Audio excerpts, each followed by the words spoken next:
The breaking news that we are telling you about this hour, that Christopher Plummer has died, an iconic Canadian actor, perhaps the best known, most respected Canadian actor of all time. He began his professional acting career at the age of 16 and later starred in Broadway in The Star-Crossed Story in 1954.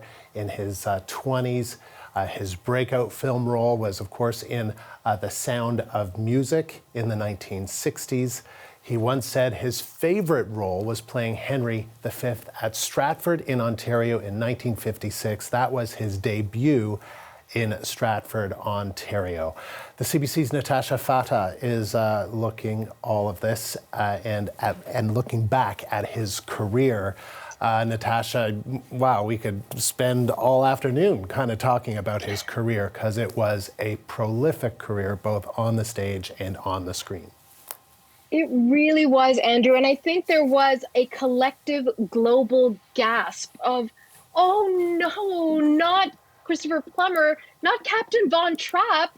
You know, he really is one of those actors. So many of these very talented actors get into our hearts and our souls and they become a part of our lives and we reference those characters. But as much as Christopher Plummer might have cringed from having that lead role in A Sound of Music, I mean, come on, anyone who's seen that movie, it just sits inside of you and it becomes a part of you and you can't help but belt out those songs. So for so many of us, he's just a part of growing up, of our Christmas traditions, of sing-along traditions. And so he was so much more than that. As you said, you know, he played kings on stage. He played old cranks in animated movies. And he was our favorite captain who opposed the Nazis. So you've got this wide breadth of a career that spanned decades and decades.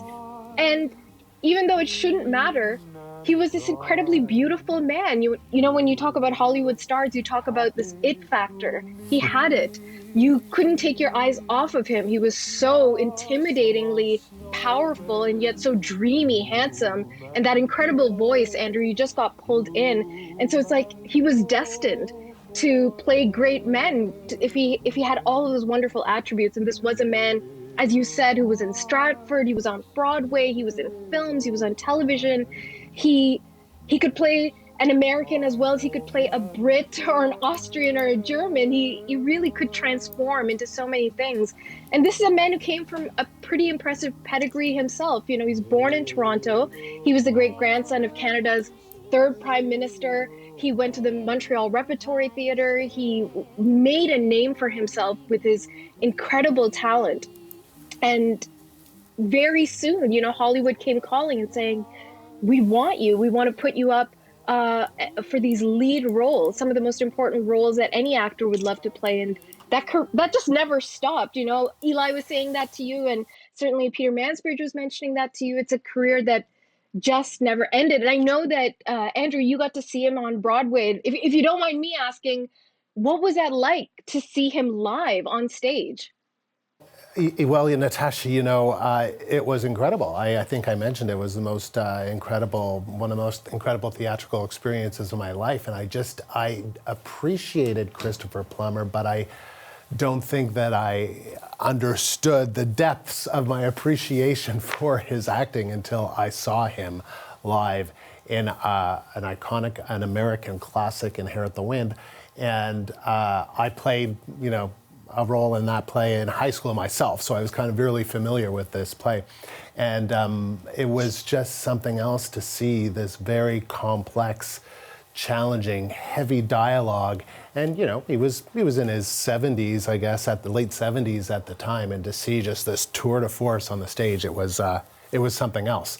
Because that is, you know, it was interesting, Natasha, you know, speaking of Peter in Stratford, Ontario, where he debuted in Stratford in the 1950s, 1954, I believe.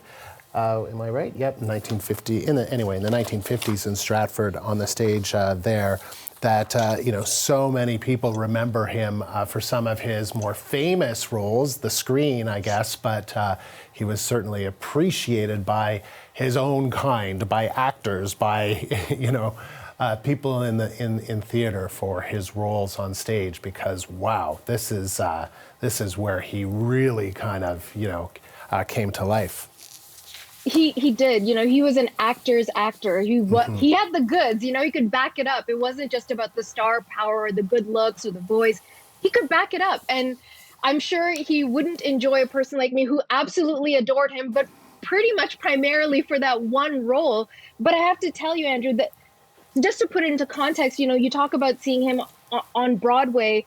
For me, as a kid, and so many kids I grew up with in the Middle East, we've got no concept of what Europe during World War II, just on the brink of World War II, was like. It's, you have no idea. But I had Sound of Music on VHS, and me and my friends watched that tape and wore it thin because it was so beautiful. As an adult, when I finally got to go to Austria, I'm not going to lie, like I teared up. I was, oh my gosh, we're here. This is where Julie Andrews was strutting down the street going, do, re, mi, fa, sol, la, ti, do.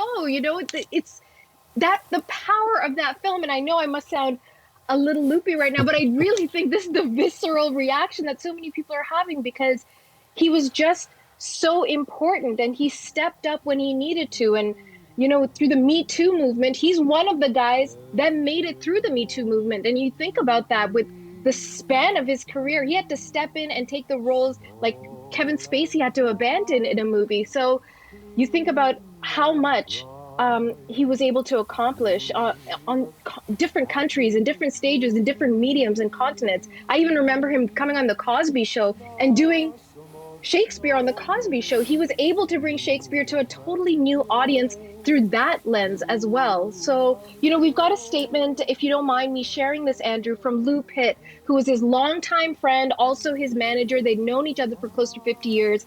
And Lou has released a statement saying, Chris was an extraordinary man who deeply loved and respected his profession, with great old-fashioned manners, self-deprecating humor, and the music of words. He was a national treasure who deeply relished his Canadian roots.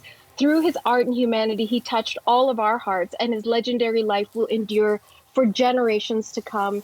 He will forever be with us. And that, that will always be the contribution of a great artist, which is what Christopher Plummer was. Mm-hmm. He was someone who gave us beautiful art on multiple different forms that we'll always have. And, we go from a friend he's known for 50 years to a modern era of Twitter. And the Sound of Music official Twitter account has also issued a tweet, and I think you might have it up there. So, they're saying that he'll forever be their captain of their family, the Von Trapp family, and they will miss him deeply. But the beautiful thing is that they've added a bit of that song that he and Julie Andrews brought to life. Although I understand it was somebody else's voice, but apparently it was Christopher Plummer in our hearts. He was upset about that because he had a good singing voice and he practiced hard, so he was upset about that. But thank you, Natasha.